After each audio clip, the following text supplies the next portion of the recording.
What's up, guys? We're Tabletop Vibes, and today we're taking a look at Effortless by Barnmade Games. Jason, did you feel like this was an effortless experience? I don't know about effortless, but this was an absolute blast. Yes. Absolutely love this game. It's my favorite mechanical type, where it's simple mechanics, as complex strategy as you want, but has just enough RNG that anybody can win. I love this type of game. We probably learned it. It's like a 15-minute learn and teach, and then a maybe 25 to 40 minutes. Right, and as soon as you're done, you're going to want to play again. I mean, it's just, it's very addictive. Like, I've now figured out what I should do. Yeah. And so it kind of takes a couple other games and kind of mashes them together. One of the games is like the Small World, where you take a race and a class, and you get to you just shuffle them all together, and then you just combine them like Flying Ratmen or whatever it is. Whatever it is. Well, so he gets, they use in this game for the locations. You can do that with the locations. Right. So we had the let's say the Crowded Wasteland. The Crowded Wasteland. I was cracking up. You got the Peaceful Market, because that makes total sense. So you can mash up all these things, and on the setting side, or the location different side, like the peaceful side, it has end game, what scores you points, and then on the other side of the location, which was like the Wasteland, well, that one has nothing. Yeah, because it's a wasteland. Because it's a wasteland. Yeah. And then other ones have different special abilities that you get to do throughout the game. Right. So that's kind of the general, setup of the game. Right. So the background of it is you are an adventurer, and you've decided to go out and perform your adventure all along the land. And how you do that is you're going to put effort. You have 20 effort tokens, and you're going to place them on one of these 6 locations during your turn. So put out Adventure Cube, Adventure Cube, hey, there you go, Adventure Cube, and you do the ability of whatever it's on there, and then you take a card. You always get 1 card every single turn. Unless the location says otherwise. Yes. Well, you'll always get 1 card. Yeah, you discard a card, somehow, gain 2, but you're always maintaining. You're going to have 20 spent effort and held 20 cards in your hand. At the end of the game. In the base game. Right. So you do this, and you go back and forth. The players, as Adam says, eventually you have those cards. Then at the end of the game, you're going to score these cards along with some other end game mechanics that you're going to do. So that's the basic premise of the game. Right. So pretty straightforward. But man, it can get really complicated. And so inside the deck of cards, you have armor class, and then armor class kind of works where the more pieces of armor you have of the same type, you make more victory points. Right. Because obviously at the end of the game, whoever has the most victory points is the winner. Right. So if you have this time it was me. Right. Exactly. Second tie break. Second tie break. Exactly. So yeah, if you have a piece of scaled mail, if you get all 4 pieces of scaled mail, you'll score the maximum 13 points. Right. Exactly. I had 2 sets of armor. Well, let's be real. I had 2 different types of armor, 1 piece each, made me 2. So that wasn't the best utilization of my cards. But then you also have these little the items. Items. Yeah. Where you fulfill. It's kind of like fulfilling order. Right, they're like order fulfillment. You're going to be using some of your attributes in order to fulfill these items. I kind of look at it as, okay, if it's a big broadsword, you're going to need some strength, and you're maybe going to need some maybe, I don't know, constitution or whatever it is, to lift the sword. Thematically, that's what I'm thinking, but that's what it is, where you need to kind of fulfill the requests of the cards that you have that are items. Now, all this is hidden. It's in your hand. Well, and the crazy part, too, about that is that card in your hand is one of the 20. Right. So don't take too many, because you need to fulfill them. Yeah.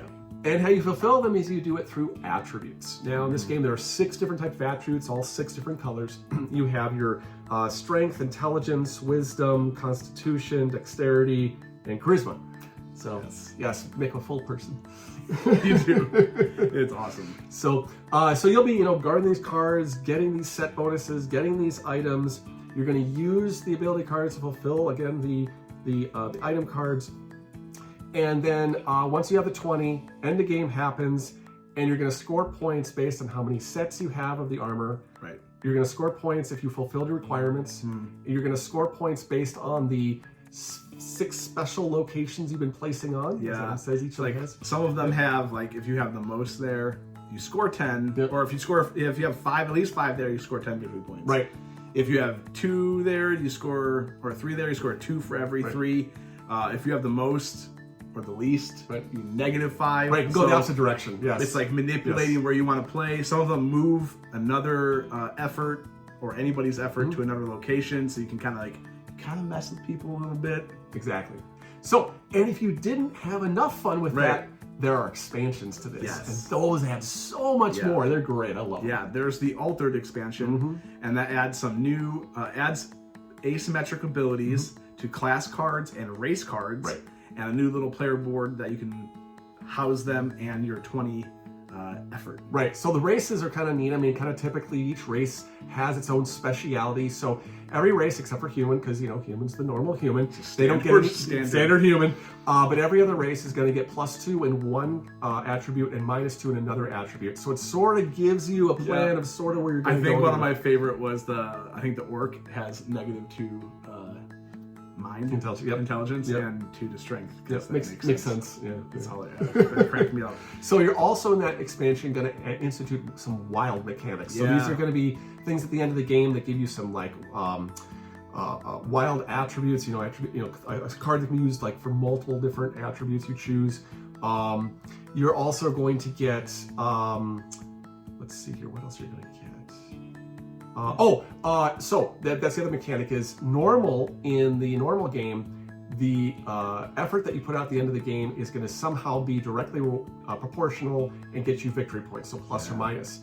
But the expansion starts adding in other abilities, like for every 3 effort you put out there, you get basically a free armor card. Right. Or you get other free just cards at the end that you just get to draw and get and based off your player ability or your race ability. You can, like you were saying, plus, like I think the Bard, I think who I saw, I like the most. 3 cards or something? You get 3 cards just to start off with more than everybody else. So you'll have 23 cards over Jason's 20 cards. Right, because you start this with no cards. You know, you're just a weakling. You're just a nothing. So nothing, because you're build yourself up. Putting effort into being better at questing. Right. And then you also have the Hunted expansion. Right, so you're building yourself up real strong, so time to go slay some things. Right, and so the Hunted expansion could literally be played cooperatively or competitively, or through solo, because there is a solo game of this. Also, side note, which we loved as well, from the couple times we played, we got to use in a 2-player game. There's like an AI. There's a third AI player. You basically roll for their location, and then you wipe the cards that are there, which are actually both good and bad. But it's nice to kind of cycle this. Right, and then like you're like, oh, I'm gonna get that. I'm not gonna get. You're not gonna get it. No. He throws out cards, and so that's an awesome mechanic, especially if you're a really big 2-player fan of 2-player games. This is awesome. Yes, absolutely. So the Haunted expansion. Yes. Let's go back to that. Hunted. No, I keep wanting to say Haunted, but it's Hunted.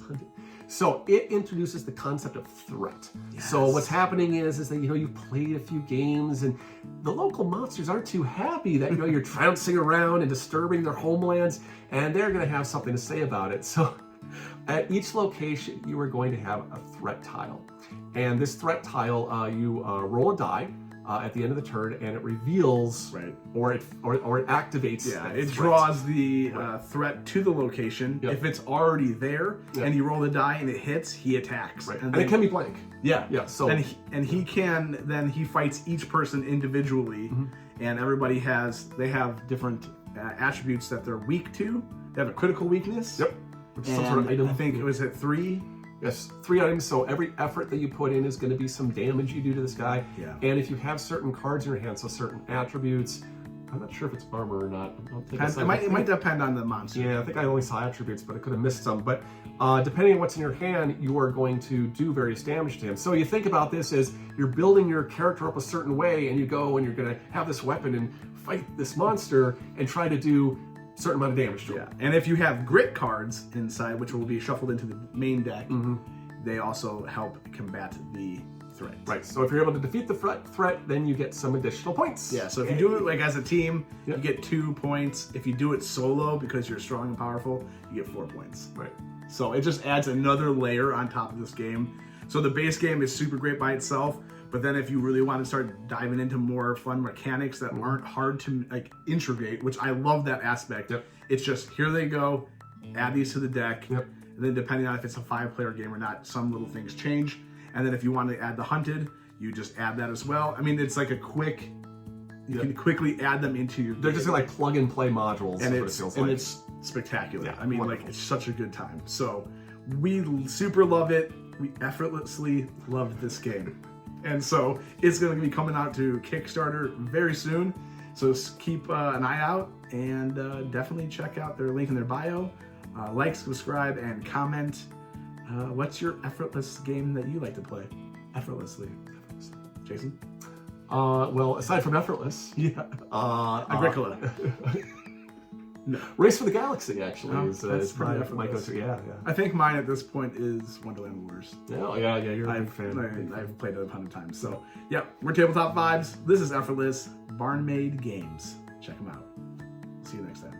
Oh, also, Barnmade makes awesome game called Expressions. And so this is a fun, you're trying to read each other's thoughts and play the right cards in sequence and color, and then you don't want to can you and your friends read each other's expressions to create perfect harmony? This game's dope. You guys gotta check it out. So get both and you'll have effortless expressions. Or expressions of effortlessness. No, it doesn't work. It doesn't have the same ringtone. Check it out.